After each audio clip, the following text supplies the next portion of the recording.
तो एक बार आप अच्छे से देख लो, समझ लो, तो आप इन बातों को कभी भी नहीं भूलोगे और कभी भी आपके मार्क्स कम नहीं होंगे अगर आपने इनको अच्छे से समझ लिया।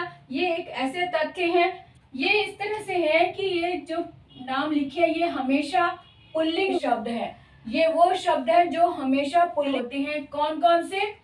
पर्वतों के नाम, जितने भी पर्वतों के नाम है वो हमेशा पुल्लिंग में होते हैं। जैसे हिमालय, जितने भी पहाड़ हैं, कैलाश, पर्वतों के नाम जो है वो हमेशा ही पुल्लिंग में आते हैं।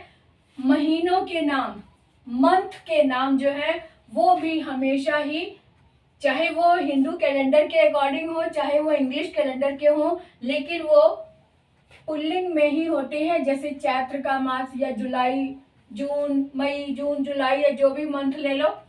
वृक्षों के नाम, जितने भी वृक्ष हैं सब के नाम जो है वो पुल्लिंग में आते हैं। यानी जैसे पीपल का पेड़, बरगद का पेड़, जितने पेड़ हैं वो सब पुल्लिंग में आते हैं। अनाज, अनाज, जितने भी अनाज हैं वो सब भी पुल्लिंग में आते हैं। जैसे गेहूं, चना, मक्का आदि। इसी तरह से द्रव्यों के नाम, दूध, घी, सोना, चांदी, जितने भी जिंक, लोहा वगैरह, जितने भी द्रव्य वाचक संज्ञाएं हैं वो सब भी जो है पुल्लिंग में आती हैं।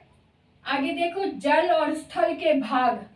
जल यानी कि जैसे सागर और जहाँ तालाब वगैरह, जहाँ भी जल होता है, जलाशय वाली जितनी भी जगहें हैं या फिर जमीन पर जितनी भी जगहें, भाग हैं, वो सब भी पुल्लिंग में गिनी जाती है। जैसे देश, नगर, गांव, तालाब, समुद्र, ये सब भी पुल्लिंग में काउंट होते हैं। ऐसे ही आगे देखो, सप्ताहों के नाम, जो वीक डेज होते हैं, संडे, मंडे, रविवार, सोमवार, ये सब भी पुल्लिंग में काउंट होते हैं। इसी तरह से रत्नों के नाम भी पुल्लिंग में काउंट होते हैं। जैसे हीरा, पन्ना, ये तथ्य एक ऐसे हैं जिनका एक बार आपने अध्ययन कर लिया, हमेशा के लिए आपके दिमाग में वो फिट हो जाएंगे।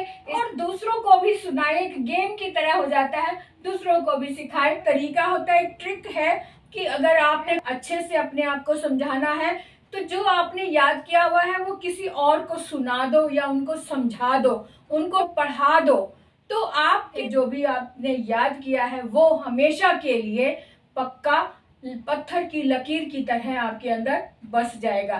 तो इसलिए सबसे ही आसान तरीका होता है किसी को पढ़ाना। तो आज का ये टॉपिक हमने यहाँ सीखा, ये एक अद्भुत तथ्य हैं जो हमेशा याद रहते हैं। ठीक है, तो अगले वीडियो तक के लिए बाय बाय।